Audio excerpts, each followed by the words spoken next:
बिस्मिल्लाहिर्रहमानिर्रहीम। Dear students, class 9 ये आपका टेस्ट नंबर 9 है। 8 टेस्ट आप स्कूल में दे चुके हैं और 9वें टेस्ट का जो क्वेश्चन नंबर 2 है, पहला क्वेश्चन जो है वो ऑब्जेक्टिव है, वो आप खुद सॉल्व कीजिएगा और अगर आपको उसमें कोई प्रॉब्लम हो तो फिर आप व्हाट्सएप पे या नंबर पे कॉल करके पूछ लीजिएगा।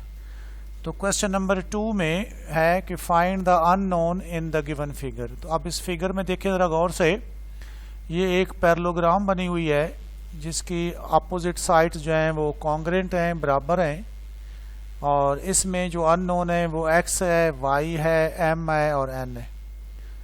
तो फ्रॉम द फिगर मैंने यहाँ पे क्या किया कि x degree plus y degree, ये स्ट्रेट एंगल बन रहा है, तो ये स्ट्रेट एंगल जो है वो 180 डिग्री का होता है। तो x degree plus y degree is equal to 180 degree. तो ये कौन से एंगल हुए? फिर रीज़न क्या हुई? Supplementary angle.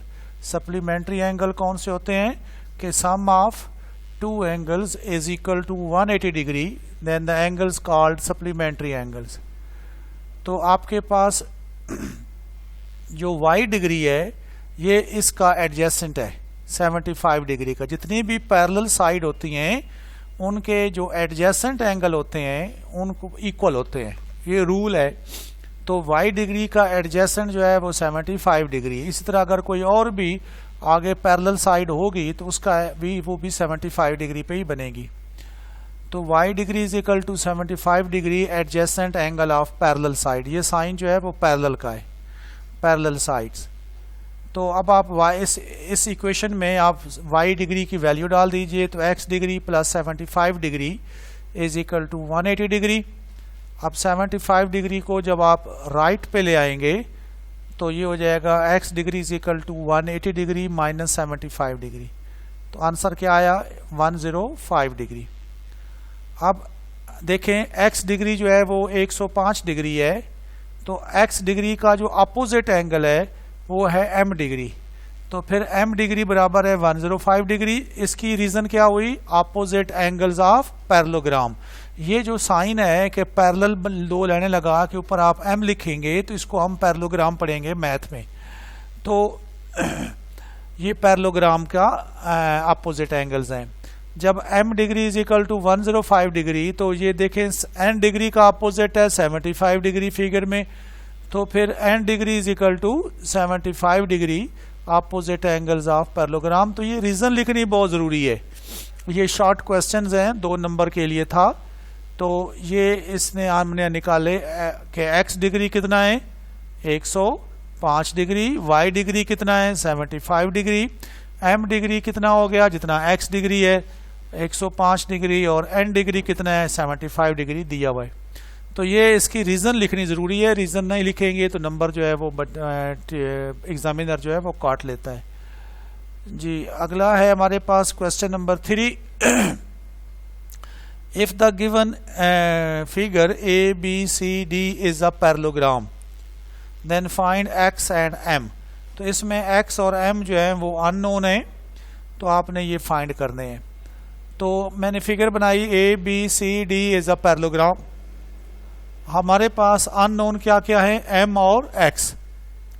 तो आइए angle a plus angle b जो होती है पैरेललोग्राम, उसकी जो पैरेलल साइड के जो एंगल होते हैं, दोनों नीचे वाले या दोनों ऊपर वाले या दोनों साइड वाले, ये इनका जो सम होता है वो 180 डिग्री के बराबर होता है। यानी 55 और एंगल b को मिलाएंगे तो 180 डिग्री बनेगा।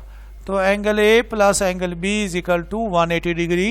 एडजेसेंट सप्लीमेंट्री एंगल भी कहते हैं इनको। मैंने सिर्फ एडजेसेंट एंगल लिखा है, आप इसको एडजेसेंट सप्लीमेंट्री एंगल का नाम दे सकते हैं। और हमारे पास एंगल A कितना दिया हुआ है 55 डिग्री, प्लस एंगल B मालूम करना था तो इज इक्वल टू 180 डिग्री। तो अब 55 इधर आ जाएगा, तो angle B is equal to 180 degree minus 55 degree, और angle B is equal to 125 degree. 180 में से जब आप 55 माइनस करेंगे तो 25 आएगा, तो 125 डिग्री। अब एंगल B किसका अपोजिट है? एंगल D का। अपोजिट एंगल्स ऑफ पैरेललोग्राम हमेशा बराबर होते हैं। तो एंगल बी कितना है 125 डिग्री और एंगल डी कितना है 5m + 10। तो 5m + 10 is equal to 125 degree. अब आप 10 डिग्री को इधर ले आइए, तो 5m इज इक्वल टू 125 - 10, ठीक हो गया। तो 5m is equal to 115 degree और m इज इक्वल टू 115/5 और m is equal to 23 degree.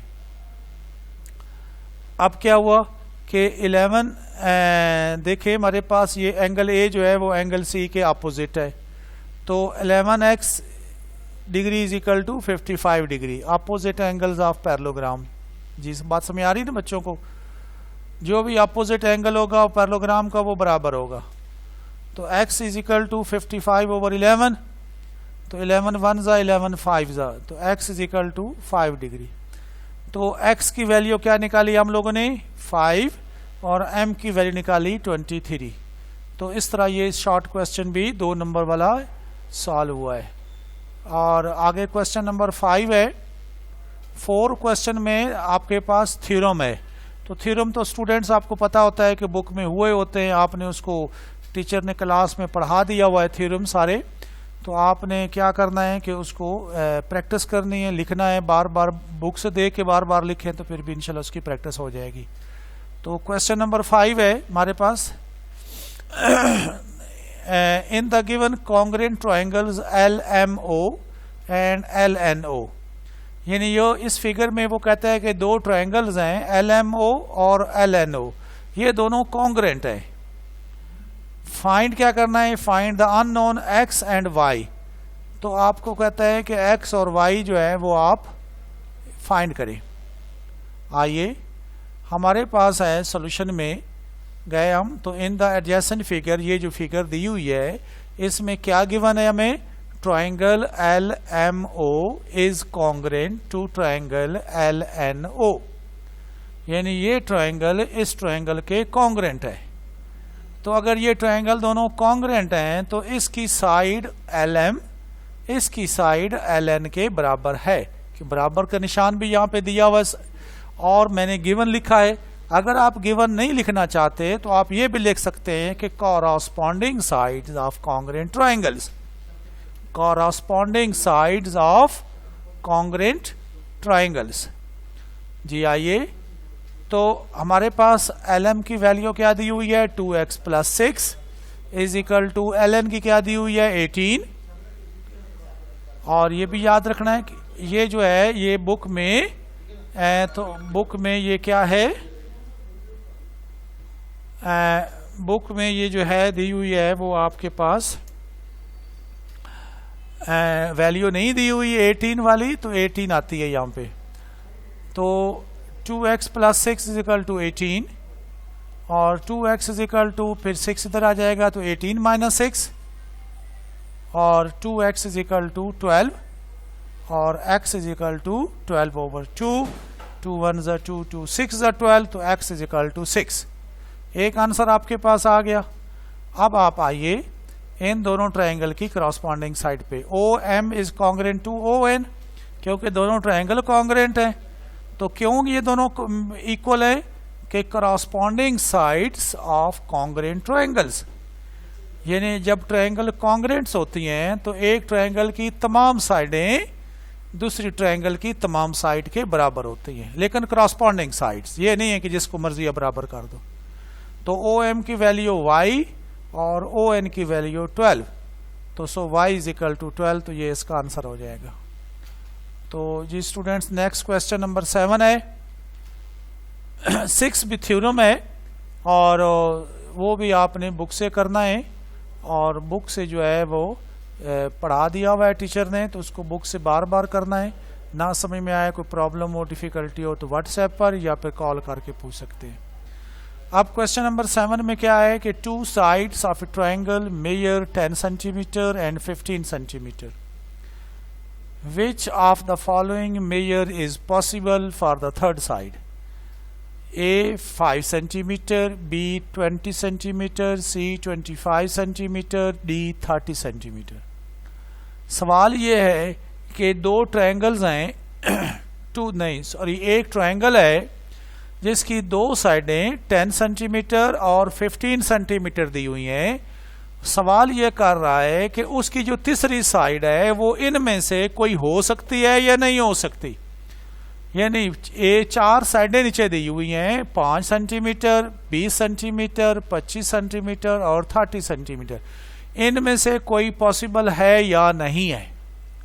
आइए पहले हम रूल की तरफ जाते हैं। रूल क्या है हमारे पास? We know that rule number 1, sum of two sides, अगर किसी ट्रायंगल की दो साइडों को सम करें तो वो हमेशा थर्ड साइड से बड़ी होती है। ठीक हो गया। और रूल नंबर 2 होता है कि अगर दो साइडों का जो डिफरेंस है वो थर्ड साइड से लेस होता है, छोटा होता है। जी समझ में आ गई बच्चों को बात? आइए इन रूल के तहत इनको हम प्रूव करते हैं। तो हमारे पास दो साइडें कौन कौन सी थी? 10 सेंटीमीटर और 15 सेंटीमीटर। तो इन दोनों को सम करें तो क्या बनता है? 25 सेंटीमीटर। अब 25 सेंटीमीटर बड़ी है किससे? पहले दो से। 5 सेंटीमीटर से बड़ी है, 20 सेंटीमीटर से भी बड़ी है। तो ये दो हो सकती हैं, लेकिन हमें तो एक चाहिए, 5 सेंटीमीटर और 20 सेंटीमीटर। तो ए और बी जो हैं वो करेक्ट हो सकती हैं, मे इट पॉसिबल। लेकिन हम अब क्या करेंगे? सेकंड रूल अप्लाई करेंगे। फिर देखते हैं कि क्या होता है। 15 centimetre minus 10 centimetre is equal to 5 centimetre. अब जो 5 सेंटीमीटर लेस होगा वो किस किस से होगा? 20 से भी लेस होगा, 25 से भी लेस होगा, 30 से भी लेस होगा। तो लेकिन 5 सेंटीमीटर जो है वो ए से लेस नहीं है, बराबर हो गया है। तो इसका मतलब ये हुआ कि हमारे पास कोई भी ऑप्शन जो है वो ठीक नहीं आ रहा, सारे ऑप्शन जो है वो इनकरेक्ट है। ठीक हो गया। तो इस तरह ये सवाल है, ये 13 चैप्टर का क्वेश्चन है, एग्जाम्पल और एक रूल में से लिया गया है। आप उसको बुक से भी पढ़िएगा। और फिर कुछ बातें होती हैं जो नहीं समझ में आती हैं रिकॉर्डिंग में, वो आप हमसे व्हाट्सएप पे पूछिएगा, इंशाल्लाह फिर आपको मज़ीद डिटेल में बताएंगे। लेकिन रूल याद करने हैं। रूल क्या है? दो साइडों का सम थर्ड साइड से बड़ा होता है और दो साइडों का डिफरेंस थर्ड साइड से छोटा होता है। ये रूल है, इस रूल को फॉलो करना है। जी स्टूडेंट्स, इस टेस्ट नंबर 9 का लास्ट क्वेश्चन है कि if 3 centimetre and 4 centimetre are the length of two sides of right angle triangle. अब राइट एंगल ट्रायंगल बन गई क्वेश्चन, तो क्या मतलब हुआ कि एक एंगल 90 डिग्री का हो गया। Then the calculate its third side. अगर दो साइडें हमारे पास 3 सेंटीमीटर और 4 सेंटीमीटर हों एक राइट एंगल ट्रायंगल की, तो तीसरी साइड मालूम करें। आइए, तो अगर ट्रायंगल जो है वो आपके पास राइट एंगल ट्रायंगल हो तो आपने उसके लिए फिर क्या करना है? पैथागोरस थ्योरम लगाना है। क्या लगाना है? पैथागोरस थ्योरम लगाना है। तो आइए, पैथागोरस क्या होता है? हाइपोटेनियस का square is equal to base square plus perpendicular square. ये थ्योरम है। इसमें हम हाइपोटेनियस फाइंड करते हैं। दो साइडें दी हुई है, बेस 3 सेंटीमीटर का स्क्वायर प्लस 4 सेंटीमीटर का स्क्वायर। तो हाइपोटेनियस का square is equal to 9 plus 16 और हाइपोटेनियस का स्क्वायर इज इक्वल टू 25 और हाइपोटेनियस बराबर हो गया 25 का रूट आ जाएगा, क्योंकि यहाँ से जब स्क्वायर हटाएंगे तो यहाँ रूट आ जाएगा। और फिर हाइपोटेनियस बराबर है 5 सेंटीमीटर। तो ये फिर आप देखें यहाँ पे लेफ्ट और राइट बराबर हो रहे हैं, तो तीसरी साइड जो है वो आपकी 5 सेंटीमीटर निकलेगी। तो जी स्टूडेंट्स, ये हमारे पास था टेस्ट नंबर 9। अब आप दोबारा गौर सुन लें मेरी बात कि इस टेस्ट नंबर 9 में जो ज्योमेट्री का पोर्शन था वो था चैप्टर नंबर 11, 12, 13, 14 और 15। तो इसमें कुछ डेफिनेशन भी दी हुई हैं, वो भी आपने तैयार करनी है। अब डेफिनेशन तो मैं यहाँ लिखने का कोई फ़ायदा नहीं, क्योंकि बुक में लिखी होती हैं। और इसमें जो सॉल्व करने वाली चीज़ें थी वो सारी की सारी मैंने सॉल्व कर दी हैं। बाकी 2 थ्योरम थे वो आप बुक से प्रिपेयर करेंगे। ना समझ में आए, उसमें कोई टीचर ने पढ़ाए हुए हैं क्लास के अंदर, अगर कोई चीज़ बात समझ में नहीं आती तो वो आप मुझसे डिस्कस कर लीजिएगा, और इसको सॉल्व करके फिर आपने हमें वापस भेजना भी है प्रिपेयर करके, तैयार करके। थैंक यू स्टूडेंट्स, अल्लाह हाफिज़।